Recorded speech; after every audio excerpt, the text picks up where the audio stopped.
이 논문에서는 이렇게 돼지를 이용을 해서 돼지의 이제 동물 모델을 만든 겁니다. 여기에 인공 림프관을 넣어줌으로써 림프 부종이 해결됐다는 것이 입증이 되었습니다. 이 논문이 이전에 나왔던 논문들이랑 많이 다른 건 뭐냐면, 지금까지 말씀드린 수술법들은 제가 계속 말씀드린 것처럼 어느 정도 한계가 있습니다 이런 얘기를 계속 죄송하지만 드렸습니다. 그 환자분이 갖고 있는 조직만을 갖고 수술을 한다면 어느 정도 한계를 가질 수밖에 없어요. 림프절을 이식을 하는 것도 공여부가 제한이 되어 있고, 그리고 그 공여부에 문제가 생기지 않을 정도로 작은 림프절만 가져가게 된다면 사실 효과가 또 떨어질 수 있고 그런 한계가 있습니다. 근데 만약에 기를 아예 바깥에서 넣어줄 수 있다면 그러면 개념이 완전히 달라지게 되겠죠. 제가 2016년도에 이제 일본에 갔을 때 그때 마침 중요한 논문이 하나 발표가 됩니다. 바이오머티리얼스라고 하는 이거 조직공학 논문이었었는데, 콜라겐 스캐폴드를 이용을 해서 림프 부종을 치료할 수 있는 길이 이제 열렸다라는 이제 그 내용인데, 이 논문에서는 이렇게 돼지를 이용을 해서 돼지의 이제 동물 모델을 만든 겁니다. 여기에 인공 림프관을 넣어줌으로써 림프 부종이 해결됐다는 것이 입증이 되었습니다. 이렇게 림프관이 생성이 되고 조직학적으로도 림프관이 이렇게 만들어지는 것들이 이제 입증이 됐었고요. 이 논문이 이전에 나왔던 논문들이랑 많이 다른 건 뭐냐면, 사람과 가장 비슷한 대동물을 가지고 결과를 냈다라는 것이 아주 중요한 부분입니다. 그래서 사실 돼지까지 이렇게 치료를 할 수 있다라는 거는 사람한테 치료의 길이 열렸다라는 뜻이고, 실제로 미국에서 이제 2016년도부터 인공 림프관 수술이 통과가 되고 수술을 하게 됩니다. 그 결과들을 좀 보여드리겠습니다.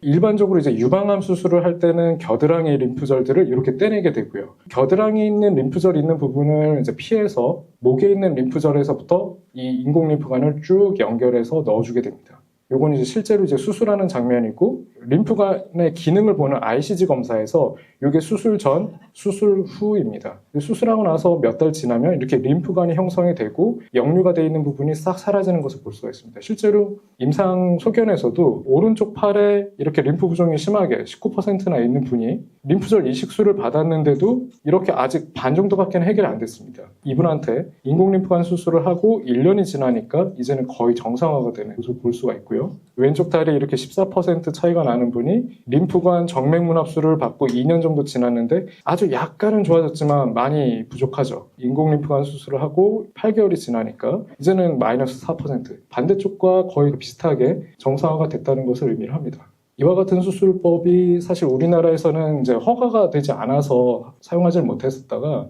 작년 7월 1일자로 우리나라에서도 이제 허가를 받습니다. 그래서 실제로 허가 받고 우리나라에서는 제가 이제 최초로 이 수술을 하게 되고, 현재도 이 수술은 우리나라에서는 제가 제일 많이 하고 있습니다. 그래서 제가 했던 수술 예를 한번 보여드리겠습니다. 작년 7월 초에 이제 수술을 받으셨고, 왼쪽 팔에 대해서 지방 흡입과 인공 림프관 수술을 받으신 분입니다. 이게 수술 전의 ICG 사진이고요. 이게 전반적으로 기능하고 있는 림프관은 거의 없고 그냥 다 역류만 확인되는 분입니다. 이분이 수술하고 6개월 정도 지나고 나서 역류 부분은 거의 없어지고 실제로 림프관이 잘 만들어져서 해결이 되신 분입니다. 사진을 같이 놓고 보면 실제로 이분 같은 경우에는 오히려 반대쪽에 비해서 둘레가 0.5cm 정도 더 작아질 정도로 부피도 해소가 되고, 실제로 이분 같은 경우는 압박을 거의 안 해도 문제가 없을 정도로 기능이 다 회복이 되신 분입니다. 이전의 기능적인 수술을 훨씬 뛰어넘는 수술이라고 이제 할 수가 있는데, 우리가 화상 환자들에 있어서 피부 대체물이 조직공학적으로 이제 개발이 되고 나서 수술 결과가 확 좋아지게 된 것처럼 그와 비슷한 개념이라고 생각하시면 됩니다. 지금 미국하고 유럽에서 이제 발표된 논문들은 2차성 림프 부종에 대해서만 좋은 결과들을 이제 보고를 했었는데, 사실 제가 지금 이 사진을 더 넣지는 않았지만 저희 병원에서 이제 수술 받으신 분들 중에서는 1차성 림프 부종 환자분들도 상당히 많습니다. 1차성 림프 부종이라는 거는 수술적인 치료를 받지 않고 저절로 림프 부종 생기신 분, 그러니까 선천성 림프 부종 환자분들이 이제 1차성 림프 부종 환자분들인데, 그분들에게서도 효과가 있다라는 것이 결과가 지금 나오고 있고요.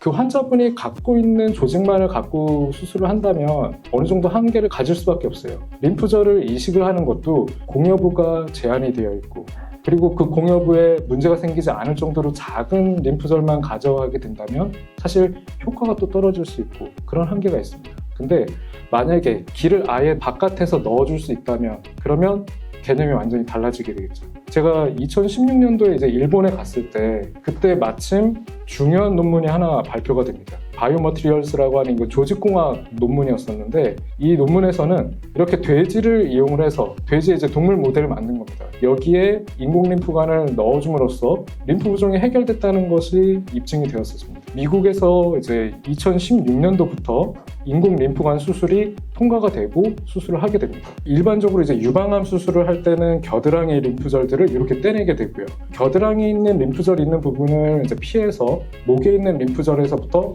이 인공 림프관을 쭉 연결해서 넣어주게 됩니다. 저희 병원에서 이제 수술 받으신 분들 중에서는 1차성 림프 부종 환자분들도 상당히 많습니다. 그분들에게서도 효과가 있다는 것이 결과가 지금 나오고 있고요.